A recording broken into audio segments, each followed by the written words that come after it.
Saudações, investidor! Tudo bem com você? Bem, você está no canal Aportando Conhecimento e no vídeo de hoje a gente vai falar de um tema que muita gente me pergunta. Será que compensa você pegar um empréstimo no banco para investir em ações, em fundos imobiliários, em renda fixa? Será que isso na prática acaba dando certo? Bem, é sobre isso que a gente vai discutir no vídeo de hoje. Mas tá bom, aí fica a grande pergunta. Será que dá certo? E bem, na verdade até dá certo sim, mas desde que a taxa de retorno dos seus investimentos seja bem maior do que a taxa de juros pelo empréstimo. Ou seja, se você está recebendo mais dinheiro dos seus investimentos do que os juros que você está pagando por esse empréstimo que você fez, aí sim, aí nesse caso compensa sim investir. Então, com base nisso, basicamente o que a gente vai fazer nesse vídeo é testar vários cenários possíveis e tentar entender se realmente funciona você pegar um empréstimo para investir. Será que na prática isso acaba dando certo? Tá bom, aqui agora a gente vai falar se existe alguma chance do retorno dos seus investimentos ser muito maior do que a taxa de juros que você está pagando por esse empréstimo. Será que isso tem chance de acontecer? Bem, para renda fixa em geral, CDB, LCI, LCA e outros títulos que são protegidos pelo FGC, que é o Fundo Garantidor de Crédito, aí só caso você não sabia, se você, por exemplo, compra um CDB, uma LCI, uma LCA, se por algum acaso o banco venha quebrar, você tem um seguro, você recebe por esse dinheiro.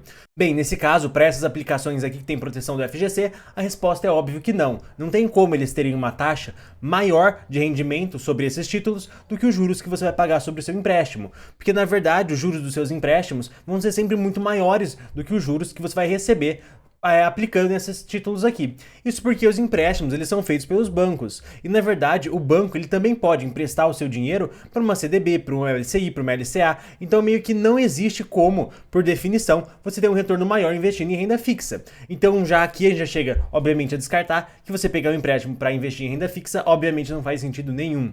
Mas tá bom, mas e se você tiver essa mesma ideia, com esse mesmo racional, mas caso você queira investir em fundos imobiliários, será que dá certo?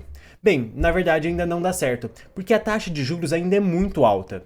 E aqui a gente vai agora dar uma olhada na taxa de juros do consignado, dos empréstimos consignados, que são os empréstimos que têm a menor taxa de juros no mercado, aliás, um dos que tem a menor taxa de juros, e também são empréstimos muito fáceis de se conseguir. Basicamente você vai deixar como garantia uma parte do seu salário no banco.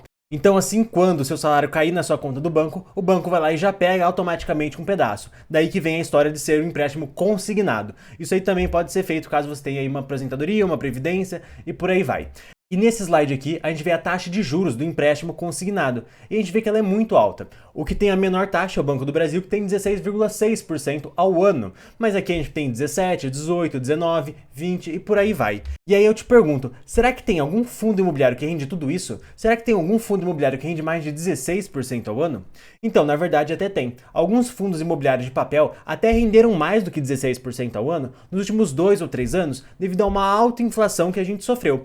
E, na verdade, isso não deve se repetir nos próximos anos. Então sim, existem alguns fundos que tiveram um rendimento maior do que 16% ao ano, mas isso não deve acontecer para os próximos anos. Isso não é uma coisa que você deve contar já que aconteça. Então aí a gente já chega na conclusão que não tem como a gente pegar empréstimos para fundos imobiliários para investir em FIIs, porque na verdade a taxa que a gente vai receber dos FIIs vai ser muito menor do que a taxa de juros que a gente vai ter que pagar. Então esquece essa ideia de pegar empréstimo para investir em fundo imobiliário. Tá bom, mas e em ações? Ações podem valorizar muito mais do que fundos imobiliários, muito mais do que renda fixa. Será que compensa pegar empréstimos para investir em ações? Bem, é sobre isso que a gente vai falar agora. Mas antes de falar sobre esse tópico, se você estiver gostando do vídeo, eu vou pedir para você se inscrever no canal, caso você não for inscrito ainda, e aí com isso você vai conseguir acompanhar os próximos vídeos. E caso você já for inscrito no canal, eu vou pedir para você deixar o like no vídeo para ajudar na divulgação, tá bom? Tá bom, mas será que compensa você pegar um empréstimo para investir em ações? Bem, obviamente, a sua taxa de retorno dessas ações teria que ser maior do que a taxa de juros. E aqui a gente chega num outro grande problema, porque na prática é muito difícil que isso aconteça, porque na verdade a taxa de juros do Brasil é muito alta. E aí o que vai acontecer? Em algum momento, se isso der errado, você vai ter um grande problema, porque caso as ações caiam de valor, você tá lascado, campeão. Porque aí você vai ter um prejuízo muito grande. Porque você não vai conseguir vender essas ações para pagar por essa dívida, então você já vai ficar devendo para o banco e você vai estar devendo a um juros muito alto. Então, obviamente, não é uma boa ideia. Então, na prática, apesar de dar muita vontade de fazer isso, na prática acaba que não dá muito certo. Não dá muito certo porque essa estratégia costuma dar muito errado quando as ações começam a cair e começam a gerar aí um problema muito grande. Mas se mesmo assim você quiser aí ganhar mais dinheiro, poxa, você tem outras formas muito interessantes de se alavancar sobre as suas ações. E eu particularmente não recomendo que você faça isso. Inclusive, eu vou recomendar aqui um vídeo que eu te mostro como fazer isso, que é na verdade o vídeo onde eu mostro o meu maior prejuízo na bolsa de valores. E gente, esse vídeo vai acabando por aqui. Muito obrigado a todos e até o próximo vídeo.